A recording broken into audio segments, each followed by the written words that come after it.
Hi, everyone. Thank you so much for joining today's webinar, Public Health Impacts from Climate Change in Greater Cincinnati. My name is Savannah Sullivan, and I'm the Senior Director of Programs and Climate Strategy at Green Umbrella. And we've got a really exciting agenda for you today. We're going to dive right in. First, I'll be providing a bit of background on Green Umbrella, the project, and climate change and health in Greater Cincinnati. I'll then pass it off to our partners from Scioto Analysis, who will cover the findings from their data projection and analysis efforts. And then I will welcome one of our climate health fellows to share about an exciting project we've been building alongside this report. And then we'll have a question and answer session where we'll be taking any and all of your questions. And finally, I will wrap up with some regional opportunities and updates, as well as next steps that you can get involved in. But before I begin, I want to thank the Data for Equity Funding Collaborative, a partnership between BI3, Health Path, and Interact for Health. Not only did their funding make this work possible, the collaborative also provided really incredible training opportunities over the past year to develop our team's capacity for equitable data and evaluation.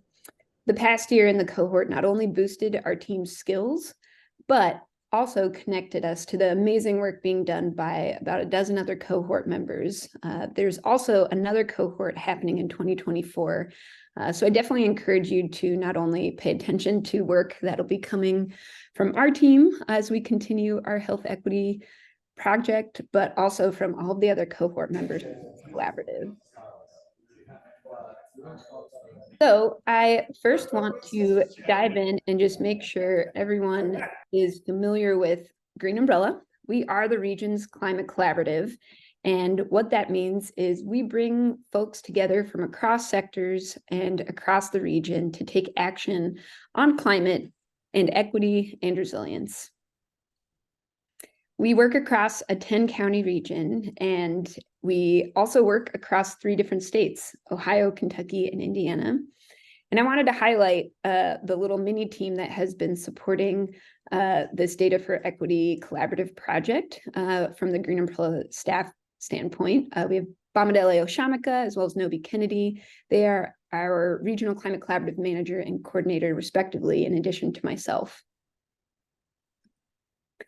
So what exactly does it mean for a regional climate collaborative to be doing this work, and what does that look like in Greater Cincinnati?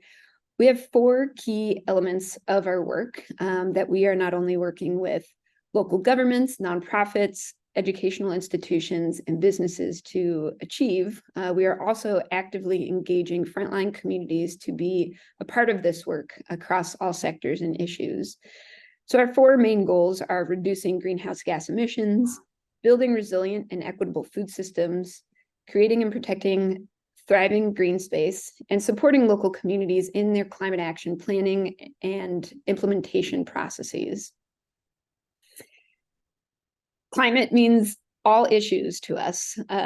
In our minds, any issue can be a climate issue. And as you will see through this health analysis, we also can really see how climate exacerbates all issues. And so we work from a very cross-sector and interdisciplinary perspective on the issues you see here, as well as many more.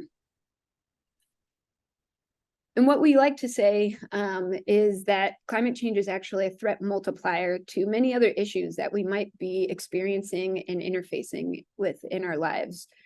To use housing as an example, one thing that we increasingly understand is that as the climate changes, temperatures are rising, we are experiencing more extreme changes in temperature in the seasons, both summer and winter. So the threat to affordable housing is multiplying as climate change exacerbates. And that's just one example of many. We'll be highlighting the relationship between climate change and health and the relationship with it as a threat multiplier. But it's not all doom and gloom. The good news is that a regional climate collaborative is what we like to call an opportunity multiplier.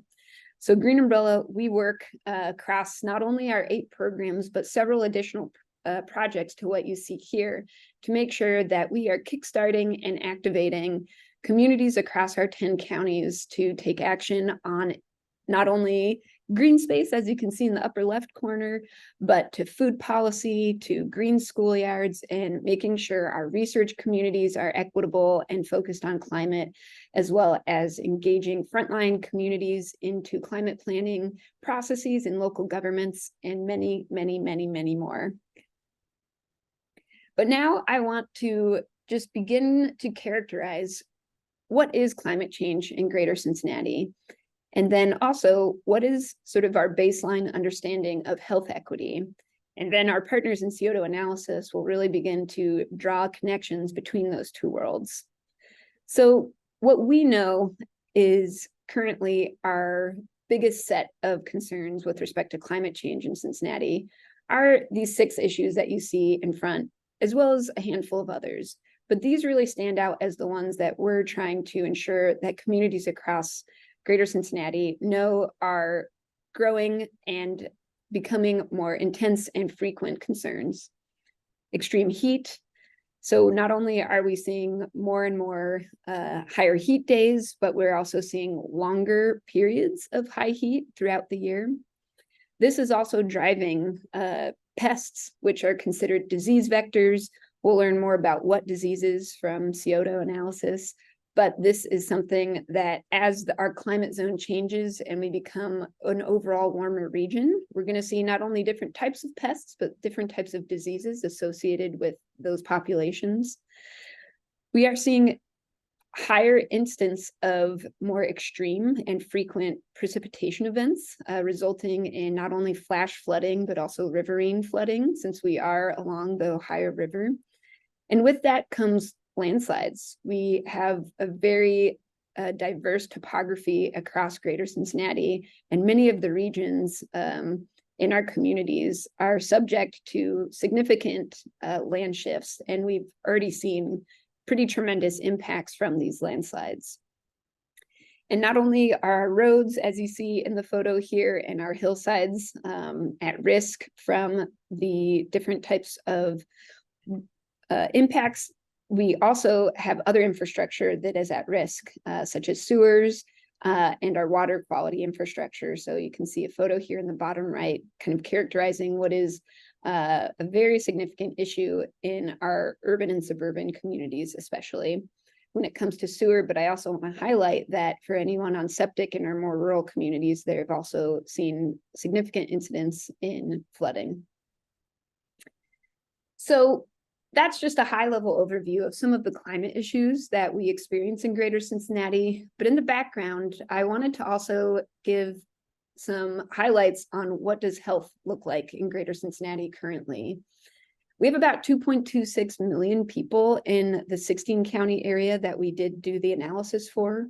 And one thing we understand about the population demographics is that our communities of color are higher in our urban and suburban counties, though are likely significantly undercounted, especially our Hispanic and Indigenous communities.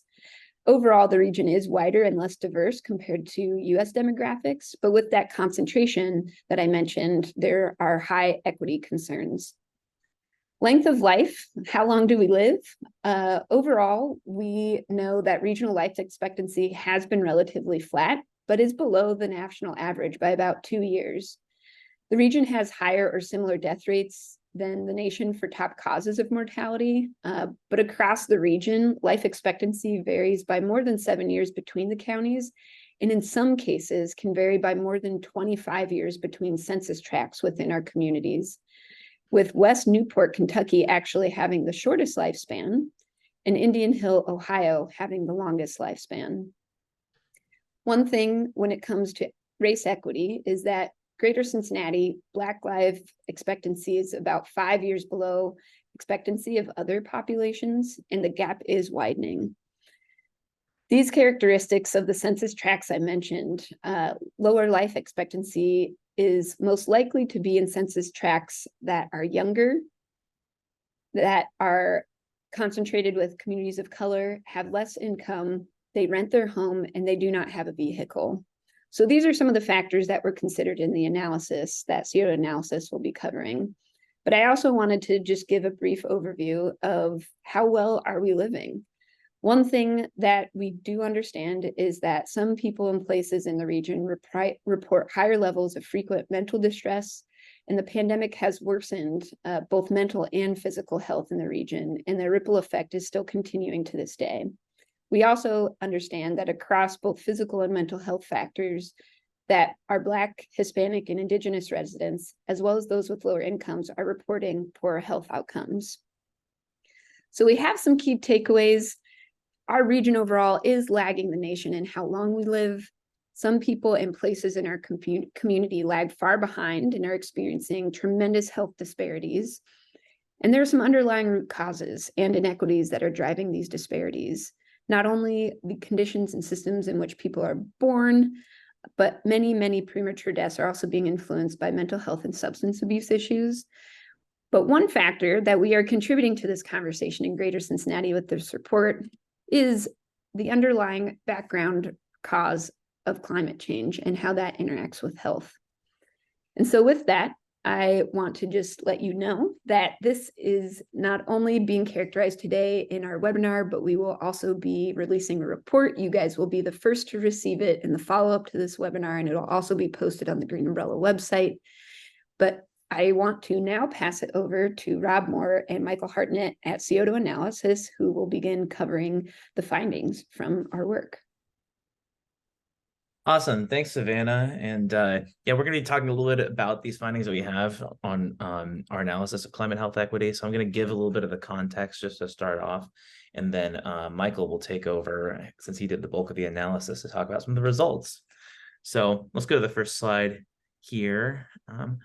Just to give you background on us, you've got the whole staff of Scioto Analysis here tonight. Michael and I are the two members of our small public policy analysis practice based here in the Midwest. I'm based out of Columbus, Ohio, and Michael is based out of the Twin Cities. I'm a public policy analyst by training, so I studied at UC Berkeley's Goldman School of Public Policy and trained in econometrics and microeconomic analysis, and did a lot of stuff on health. My first cost-benefit analysis was on expansion of policy to provide long-acting reversible contraceptives nationwide. And yeah, Michael, do you want to give a little introduction to yourself too? Yeah, my name is Michael Hartnett. I'm a policy analyst with Scioto Analysis. I, by training, am a statistician, so I got my master's degree in statistics from the University of Minnesota, and I focus on working on public policy questions from a data-driven lens, and trying to understand how can we use statistical techniques to influence better public policy and measure the impacts accurately.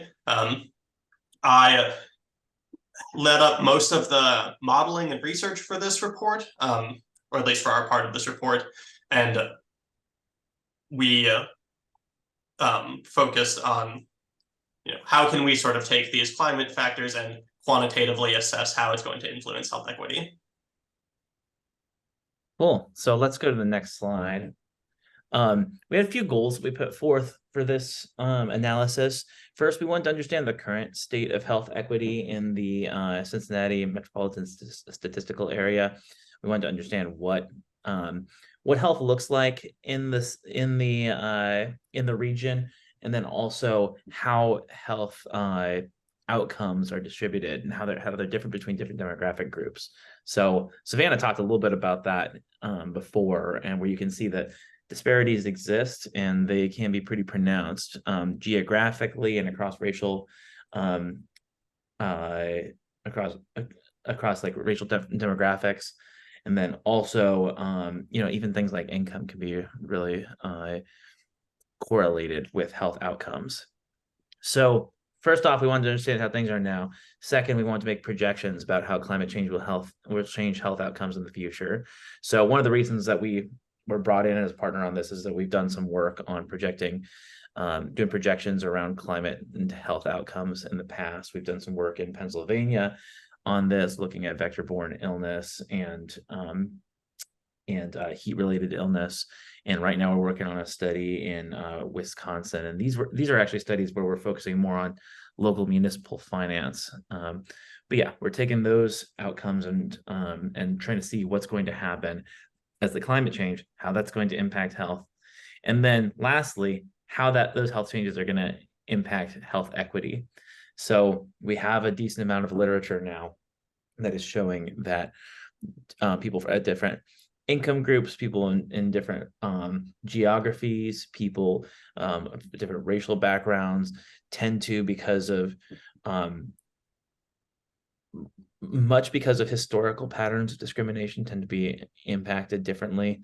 But some other things at work too. You've got things like rural areas having more exposure to ticks, which can cause more exposure to Lyme disease. So there's just a lot of different factors that can cause these. So we wanted to see over time how climate's going to change, how it's going to impact health, and then how that's going to impact these health equity distribution in Cincinnati. So let's go to the next page.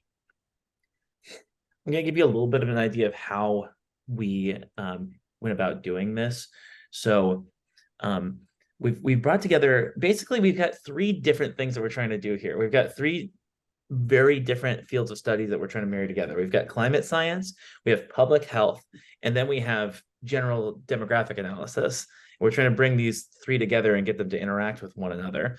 So on the climate side, we use climate data from the NOAA Climate Explorer, along with extreme event data from FEMA's National Risk Index to give an idea of what's going to happen to the climate over the next few decades.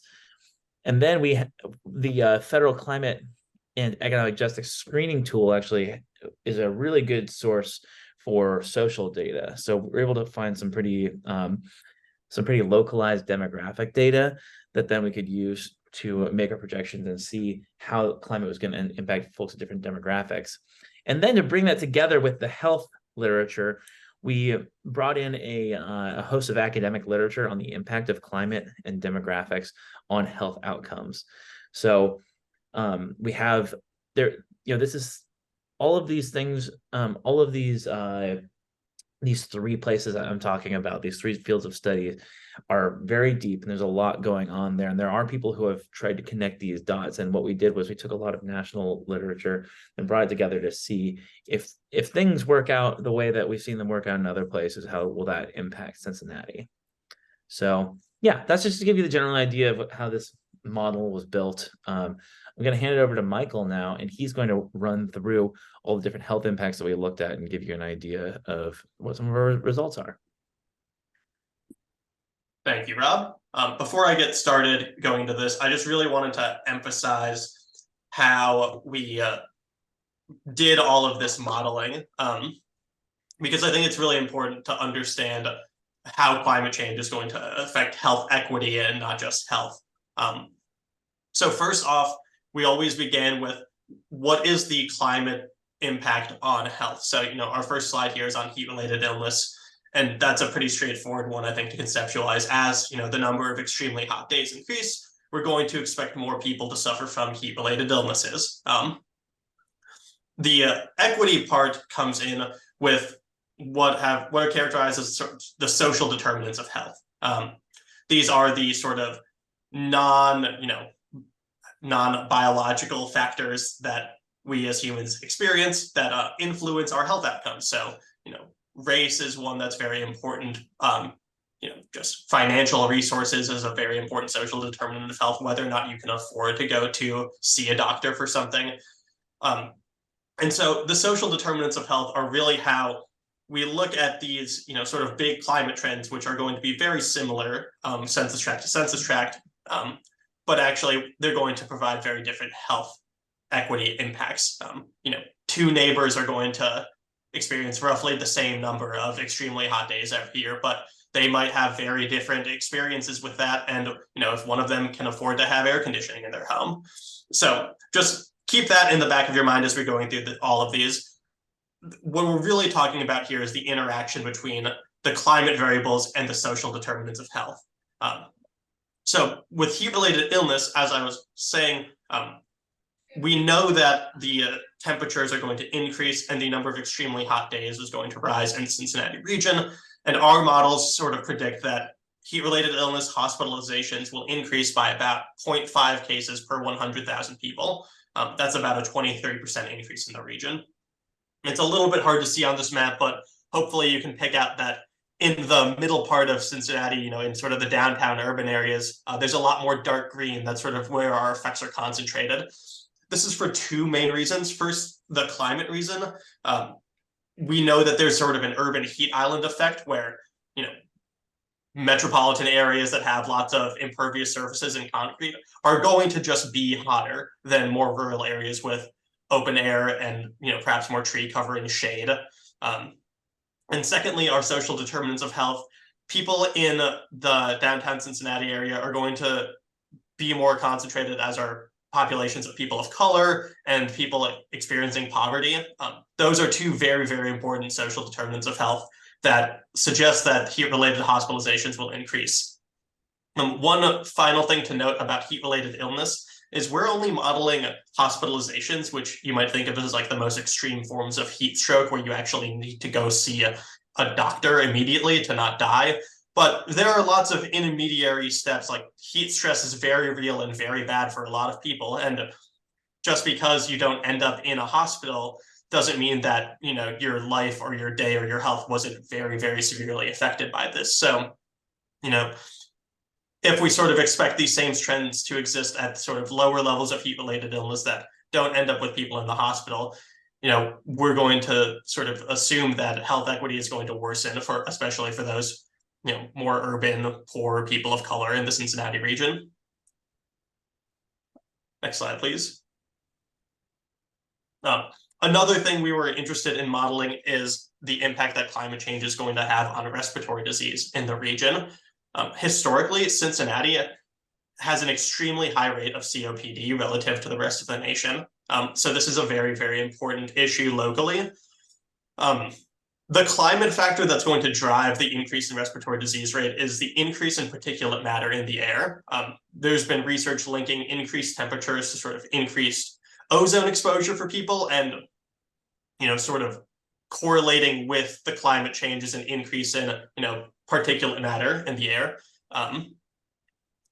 So these things are going to cause people to have worse breathing problems as they're sort of out and about and exposed to these particulate matters. And the social determinants of health seem to suggest that these effects are, much like heat-related illness, concentrated among people who are poorer or live in more urban areas. And similarly, people who don't have access to adequate healthcare to go get treatment for COPD are more likely to end up in the hospital. So like heat-related illness, we think that these effects are going to be concentrated in the urban parts of the region. Next slide, please. Next, we're going to talk about vector-borne diseases. These are the insect-borne diseases that come from ticks and mosquitoes in particular. From a climate perspective, as the region becomes hotter and sort of rainier, the habitat for these vectors to breed and spread disease is going to become more suitable. Across the country, we're seeing rates of Lyme disease, go up in areas that sort of, historically had small deer tick populations. As they warm, they're becoming much, much, much more suitable for those ticks. And so sort of the line of like where the deer ticks really like to live is moving to new areas, and they're sort of, expanding across the country. We see Lyme disease rates vary a lot depending on whether people live in rural or urban environments. Specifically for ticks, the urban setting isn't very conducive to the spreading of disease. Ticks like to live in tall grasses, which don't necessarily exist in places with lots of concrete.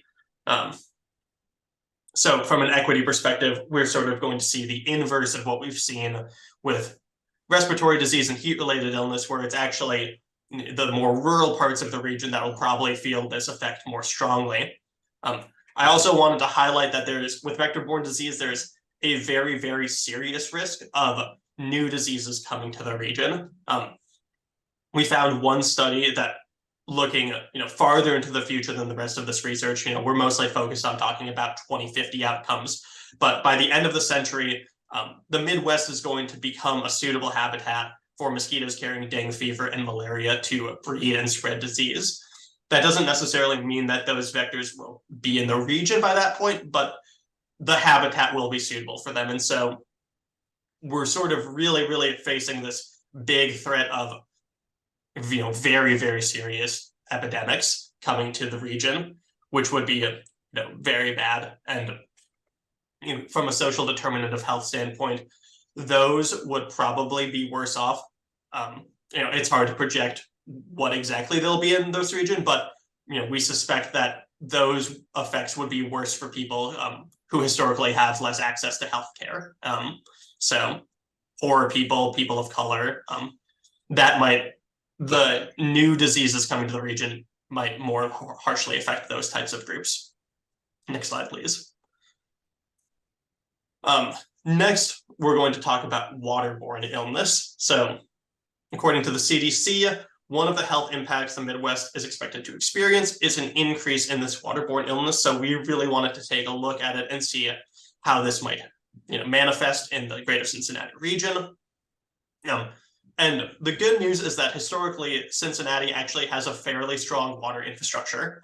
According to the Council on Environmental Quality, only 1% of the census tracts in the MSA have been designated as disadvantaged historically in their water/wastewater infrastructure. The climate risk with waterborne illness is that increased precipitation is going to overload our wastewater infrastructure, and cause flooding and perhaps more sewage that would end up leading to the spreading of waterborne diseases. Looking at this through the equity lens, waterborne diseases are more strongly felt by families who have young children. Very young children are extremely susceptible to death from waterborne disease, more so than adults. So those types of families are probably going to feel this more strongly. How this manifests as far as the urban and rural divide, it's very hard to say. Urban waste or urban water systems, generally speaking, have more people relying on them. So, a sort of a failure of one of those wastewater systems could be very catastrophic for the people living in those urban environments. But there might be better capacity to adapt those systems on sort of a short-term notice. So it's a little bit harder to predict what the equity impacts are, but we know that this is one of those situations, much like vector-borne disease, where there's sort of a tipping point where our existing infrastructure no longer is sufficient, and we would see, sort of outbreaks of these waterborne illnesses that historically haven't existed in the region. Next slide, please. Next, I wanted to talk about our sort of extreme weather event analysis. And this data is all coming from FEMA's National Risk Index, which is this fantastic database of where FEMA expects there to be these sort of extreme weather events. And they also make projections about how much damage those events are going to do. We are looking at the indicator from FEMA about the expected annualized loss per person, which is this sort of numeric indicator for basically how much human life they expect will be lost as a result of extreme weather events. So we can sort of take this indicator and reverse engineer it, and we can make a projection about how many additional deaths there are going to be in the region as a result of extreme events. In doing that, we found that there would be about 7.5 additional people dying as a result of extreme weather events in the Cincinnati region, which is a very, very serious consideration. From the equity perspective, these impacts are really being driven by rural communities and riverine flooding. I wanted to specifically highlight one census tract in Pendleton County, Kentucky, the census tract that contains the town of Falmouth, Kentucky. That particular census tract is in the 95th percentile nationwide for expected annualized loss. It's mostly a result of riverine flooding there.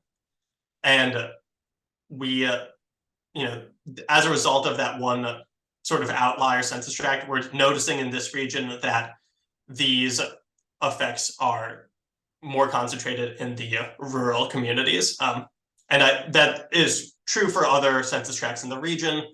The rural communities are a bit more exposed to these sort of extreme weather events, but that one census tract in particular is an important outlier. Next slide. And can you just confirm, Michael, that this is 7.5 additional deaths per year? Oh, yes, this is annual. Great, thank you. Last but not least, I wanted to talk about mental health in the region. Climate change and mental health is a sort of new and very fuzzy literature. The two main reasons for that are, first of all, it's very new. There aren't a lot of, excellent studies that have been done about this. And the second is that mental health is a very hard thing to measure quantitatively. It's very sticky for a lot of reasons. So because of that, we just wanted to sort of give an overview of what exists in the literature about mental health and climate change and make some sort of qualitative assessments about how we expect that to change going forward. So first off, mental health climate change affects mental health through three main channels. The first are acute events, which are sort of your major extreme weather events that are the result of climate change. Think of a tornado coming through and destroying a downtown of a small neighborhood. That's going to cause sort of the major stressors and affect mental health that way. The second way is through subacute events. These are sort of similarly very significant climate events that happen over a longer period of time. You might think of a drought that causes an entire years of crops to fail. Not necessarily pointing to a single event per se, but a sort of a fact about the climate that has caused a major change in people's lives negatively, affecting their mental health. The final way is the sort of existential threat of long-term changes. Climate anxiety and climate dread are very strongly felt among younger populations. And that is just general feelings of stress and anxiety about the threat that climate change poses to our communities. So based on the current literature, we sort of project that these mental health effects are going to be stronger or they're going to more negatively impact historically disadvantaged communities. The reason for this is that with mental health impacts, as far as we understand them right now, there's these sort of multiplicative effects where adding on additional mental health problems continues to it makes it worse and worse and worse for the people who are experiencing them.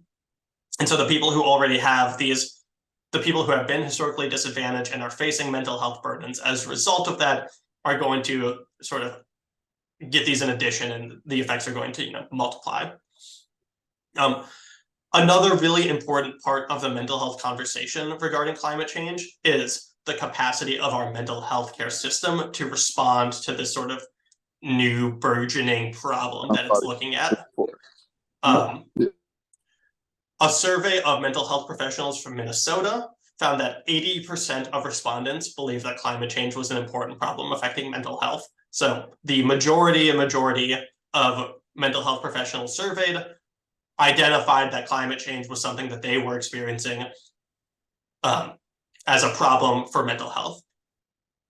This is sort of in stark contrast to the fact that only 33%, 1/3 of the same respondents felt that they were prepared to have those conversations with their patients. Just a very stark gap between identifying a problem and having the capacity to do something about it. Even further down the fact is that only 15% of the respondents said that they were familiar with treatment resources for climate change related mental health problems. So as we look forward to the health equity implications of this, a few things to really keep your eye on are that we should expect that these effects are going to be more strongly concentrated among historically disadvantaged communities. And those people are going to need better access to mental health care to help balance this out. And that is in addition to the fact that our mental health care system needs to be dramatically improved in order to respond to this in the short term. That is going to, as the situation worsens, the strain on an already strained mental health system is going to become worse and worse. And that's going to have very serious implications down the road unless it's addressed. Thanks.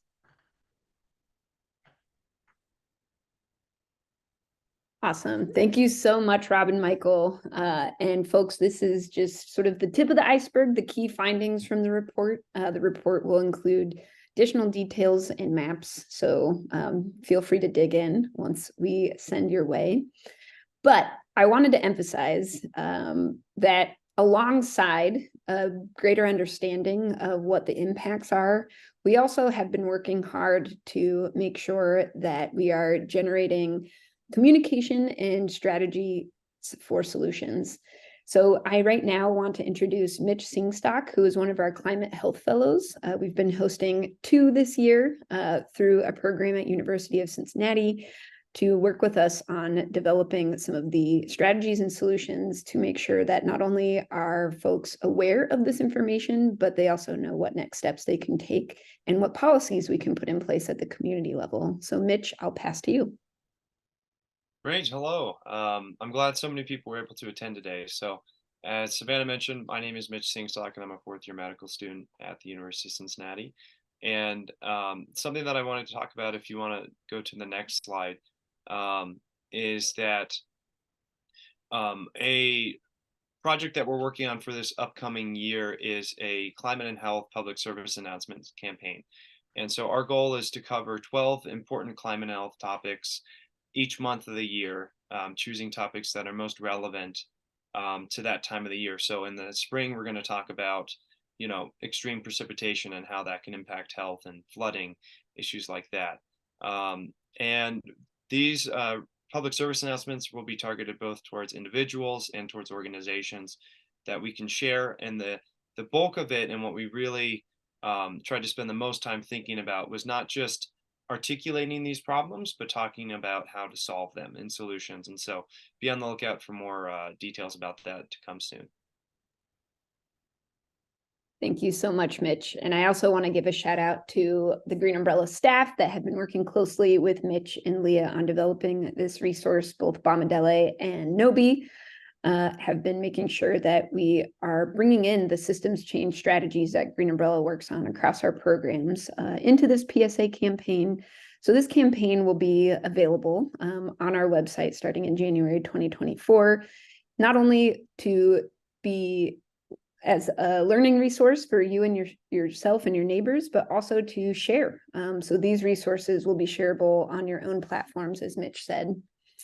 So I'm going to cover some additional resources and opportunities to get engaged on these issues.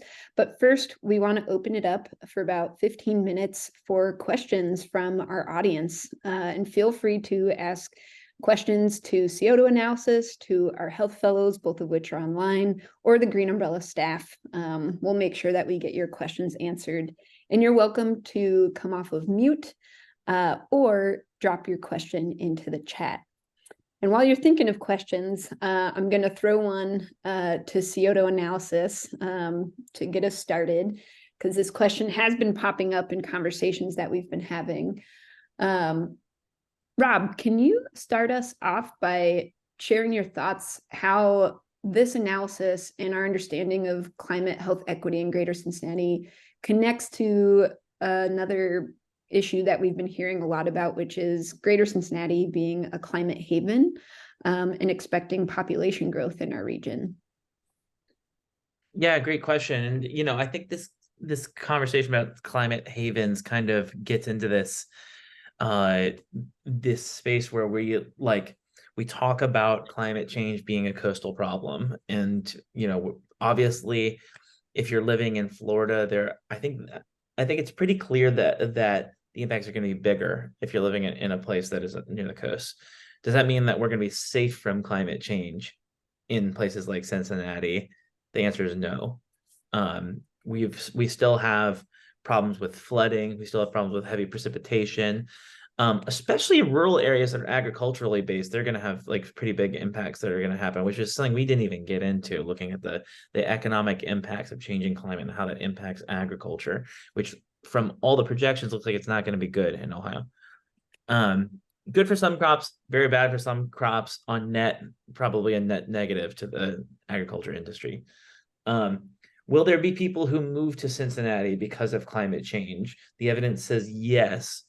How many people is a big question. And the projections that I've seen don't seem to show that it's going to be massive amounts of people are going to be moving to places like the Midwest. There's going to be a lot of shuffling around near the coast, people moving a little bit more inland. That's probably going to be the bigger impact. So I think what our evidence shows from our modeling is that there are going to be pretty substantial health impacts that are going to happen. There's going to be heat stroke. There's going to be vector-borne illness. There's even going to be these extreme weather events that are going to impact people acutely when it comes to health. And thinking that we're going to be safe from climate change in the Midwest is wishful thinking. Thank you so much, Rob.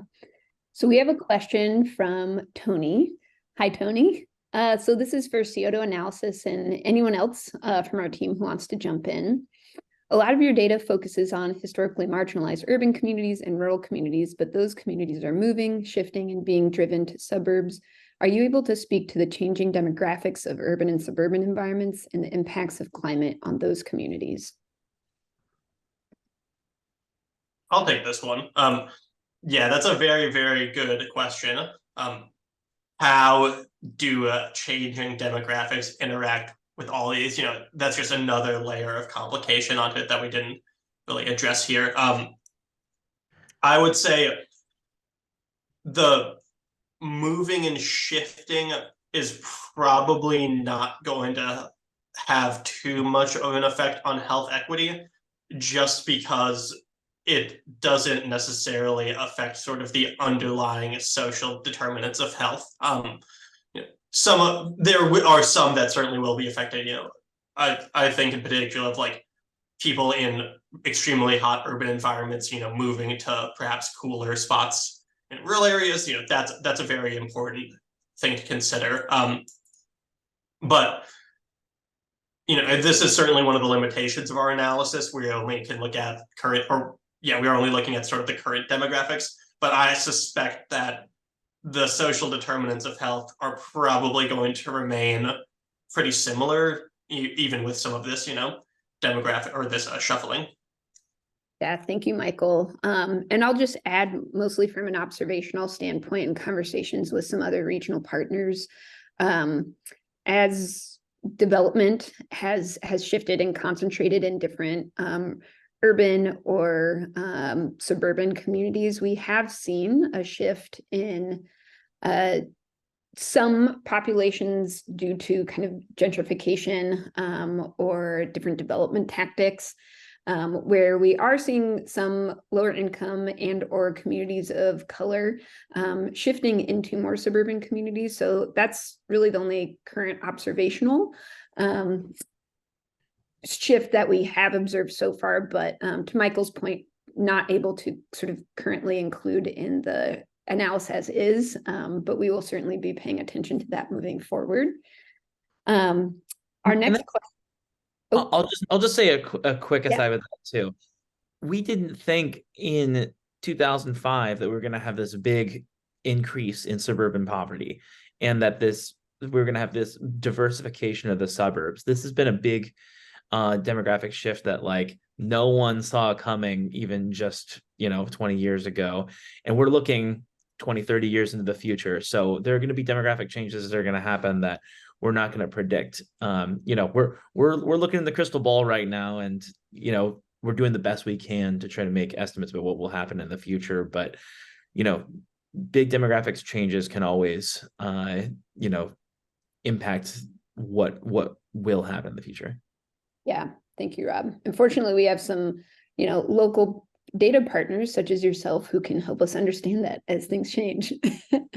Brenda asked if any of our PSA topics address mental health. Yes, Brenda, mental health, we'll have a whole month dedicated to it.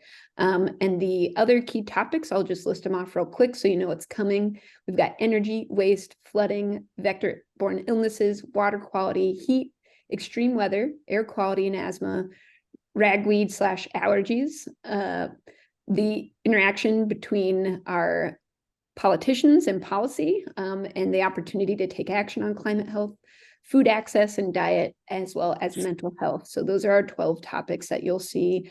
As Mitch mentioned, not only data and information pulling from Scioto Analysis report, but some additional research conducted by our fellows, as well as key strategies at both the individual and systems level. Our next question is from Ardith, where she asks, measuring mental health is challenging. Are you aware of best practices for measurement regarding climate change? That might be a Michael and Rob question. It'd be great if there were best practices for measuring it right now. Like that, I say that a little facetiously, but like it's so hard to get data on mental health. And, we have the behavioral risk factor surveillance survey, which gives us kind of our best picture of that.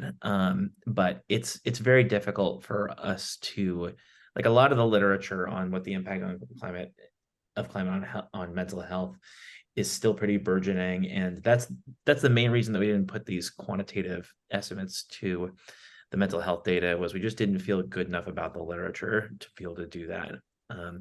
So that's kind of where we're at with this. I'm sure there are some people some researchers who are really working hard on trying to do this, because a lot of people are really worried about this. And but I mean, man, I'm shocked at how little data we have on the impact of a pandemic that happened 2 years ago on mental health.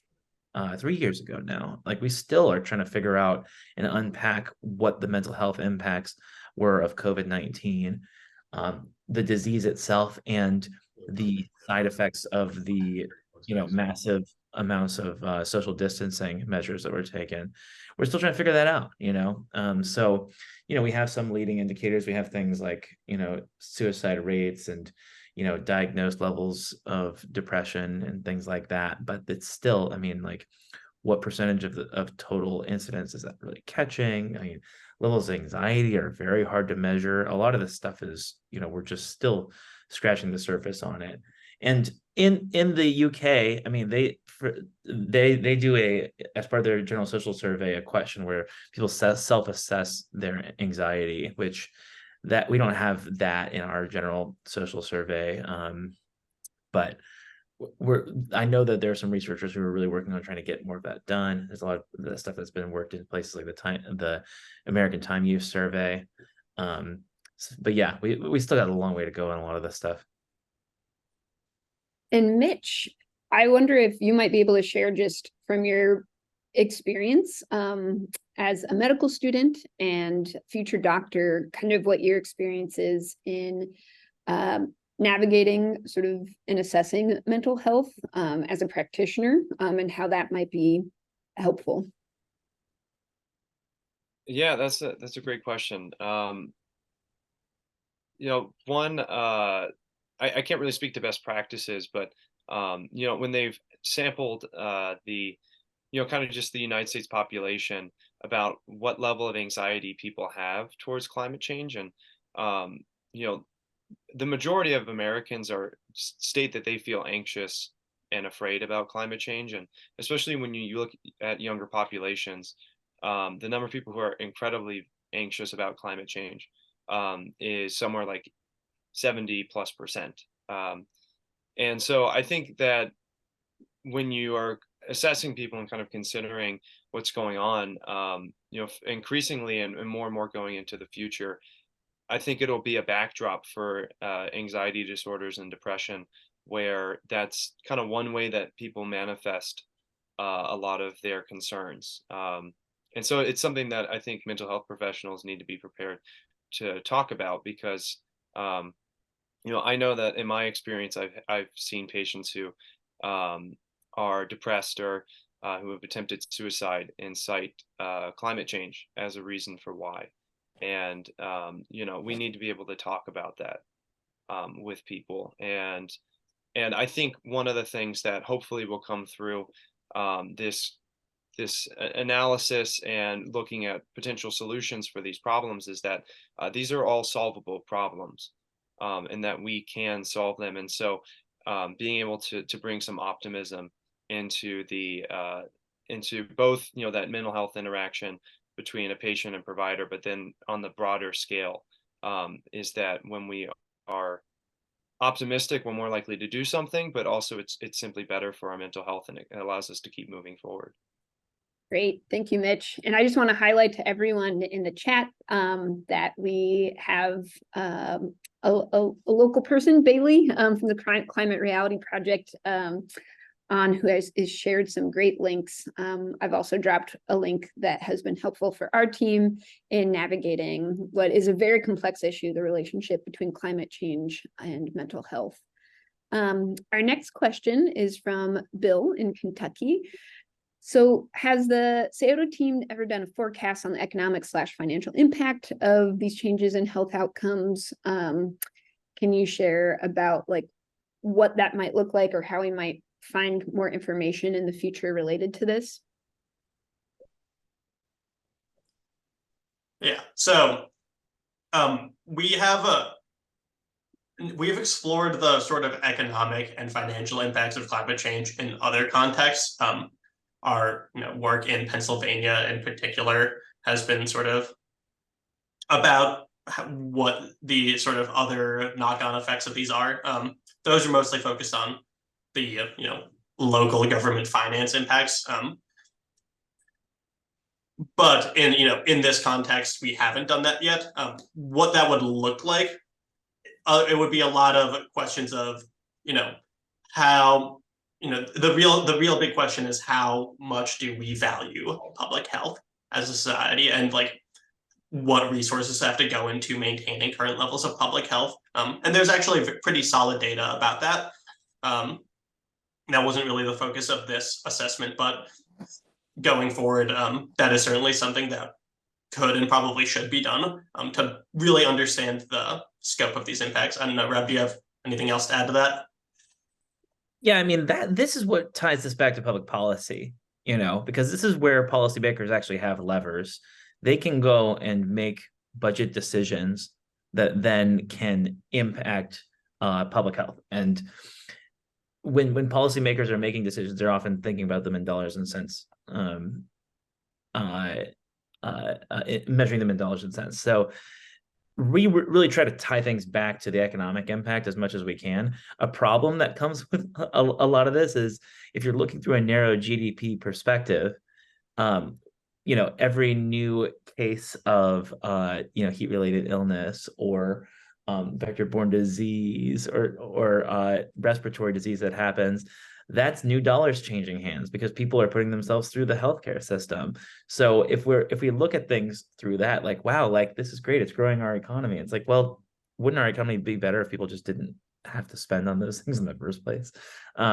So we actually do a study called the Genuine Progress Indicator, where we subtract out from our our standard economic indicators the cost of environmental damage, because those just because you pollute a stream and then you clean it up, we shouldn't be counting those twice in how the economy grows. We should be counting those as negatives to the economy. So we actually have an alternative economic indicator called Genuine Progress Indicator, where we try to measure for that. And I think people, in general, they look at the level of spending on healthcare in the United States and say that this isn't something that we want our economy to be going toward. We'd rather be spending our money on other things. So I think people generally get that, but we can get kind of confused with the way that we measure sometimes. And putting dollar figures on these and seeing how much these cost can sometimes help policymakers realize, especially because state policymakers have to spend on Medicaid, and that ends up that's growing and growing and becoming a bigger and bigger part of state budgets. And they're realizing, well, if we're spending money on Medicaid, we're not spending it on things like education, things where we want to invest in the future. So I think a lot of people get that, and a lot of people are understanding those trade-offs. And the great thing about monetization is it helps people conceptualize those trade-offs, realize what we could be spending that money on. Great. Thank you so much, Rob and Michael. Clearly an important part of this puzzle and a hopeful future step. I did also drop in another report that Scioto supported last year called "The Bill is Coming Due: Calculating the Financial Cost of Climate Change to Ohio's Local Governments." So this is a report that we've relied on heavily in making that policy case to local governments. And even though it's focused on Ohio, our Kentucky and Indiana governments are in very similar circumstances. So it's been very supportive for our tri-state region. We have so many other questions. I'm going to make sure that we address many of them as possible in the follow-up email, but due to time, I'm going to stop our Q&A for now, and I want to cover some opportunities. So thank you to whoever dropped in the chat, Tony, I think it was, who referenced that their antidote to sort of climate depression, climate anxiety, et cetera, is climate action. And that's where Green Umbrella can support the region and help identify next steps. So one very near-term next step that I wanted to feature is that in partnership with several other organizations, our region was recently granted a $1 million planning grant through the US EPA in order to create a regional climate action plan. And this will not only help us create a menu of options for communities across our region to figure out how to take next steps to address a lot of these issues that we talked about today and more. It will also set up our region to be more prepared to apply for and qualify for massive amounts of money that is flowing not only from the federal government, but from philanthropic sources as well. So tied to this climate pollution reduction grant, we also have a large implementation pool of funds that we are qualified because we're participating in this grant process to apply for. It's $4.6 billion nationally available, and 40% of those dollars must be directed to our most in need, most vulnerable, most historically disadvantaged communities. And so wanted to highlight that we have a process. It's called the Thrive Together team, and it's working to create a sustainability playbook for Greater Cincinnati. The groups that you see here on the right are part of the planning team, but we want to work with everyone. So the link I just dropped in the chat, that is our public participation and engagement platform where we want to hear from you. And we will be announcing engagement opportunities to help not only design this playbook, but create a regional application for these dollars. The application process I just mentioned is also open to any individual community that seeks to apply. So if your community is interested in applying, please let them know about the climate pollution reduction grant process. Or if they're interested in being part of a regional application, have them reach out to us and we'll build you into that process. The applications are due in April. So we're working really, really swiftly to make sure we can create an inclusive and equitable application. I also wanted to highlight that it's not just that climate pollution reduction grant. We also are seeing a lot of money, almost $250 billion worth, coming from the Inflation Reduction Act, as well as the bipartisan infrastructure law, dedicated to issues that are directly related to the types of solutions we need to address these health issues. So you can see here, there's a mix of improving transportation access. That is huge in our area to be able to address what is really critical air quality challenges, as well as environmental remediation funds to make sure that our land is supportive and healthy for the type of environment that we seek to have. Last but not least, we mentioned the PSA campaign that we've been working away on, but I also want to highlight we have dozens and dozens of opportunities and support mechanisms for governments, nonprofits, businesses, and educational institutions for Greater Cincinnati. You can become a member of Green Umbrella to access these resources. So another resource, for example, is that our Climate Health Fellows, starting in 2024, will be available for some level of consultation on climate health issues and climate health action. So Mitch, who you saw, will be one who is available for this starting in 2024. And our membership is more inclusive, comprehensive, and impactful now. Not only do we have more offerings, but we've created levels of membership. So you can join at the participating level for free. Anyone can join for free and access some level of our benefits. And then as you get more and more engaged, and the more that you want to sort of dive in deeper on these issues, we have additional levels to support you on your efforts as well. So I just want to wrap up and say thank you so much for coming. Feel free to reach out to me. My email is here at the bottom if you have any questions, not only about this report, but climate health equity for Greater Cincinnati in general. We will be sending around resources and many more to come as we keep progressing in this work. So thank you again for your time and attention, and we'll see you next time.